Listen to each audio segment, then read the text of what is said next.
তো hello guys, welcome back to my channel. My name is Priti. তোমরা সবাই কেমন আছো? আশা করি ভালো আছো, আমরা ভালো আছি। তো অনেকদিন ধরে ট্রেন্ডে চলতেছে যে ফ্রুটি থেকে পোকা বাইর হচ্ছে। তো এখন আমি টেস্ট করে দেখবো সত্যিকারে কি পোকা বাইর হয় কি না। না না, তাও তুই গ্লাসে ঢাইলে প্রতিদিনে খাবি কত কেন? বাই চান্স যদি পোকা থাইকে যারা থাকে ভিতরে, পরে কিন্তু তোর অসুখ হবে। অল্প অল্প অল্প ঢাল, অল্প ঢাল, দেখি অল্প অল্প ঢাল। তো প্রীতি এখন টেস্ট করতেছে। তো টেস্টের অর্ধেক তো মনে হয় খাইছিস নাকি? না খাইস নাই, খাইছি। এতটুকু থাকে না, অর্ধেক খাইছি।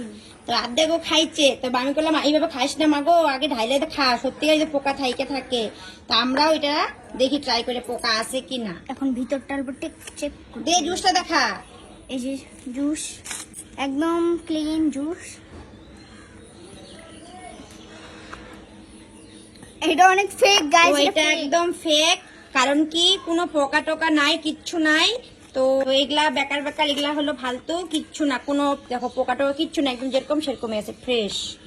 তাও তোমরা একবার খাওয়ার আগে গ্লাসে ঢাইলেই খাবা, কারণ ডাইরেক্ট পাইপ দিয়ে খাবা না। দেখি ভিতরটা কেমন পোকা আছে নাকি। ভিতরটাও নেই। দেখি, দেখো কই পোকা। ও বাবা, কত বড় পোকা, কত বড় পোকা। পাখি পোকা পোকা পোকা, দেখ দেখ দেখ পোকা। এটা পাখি খাইতে হবে না, এর মধ্যে পোকা আছে। তো এটা ফেক একদম।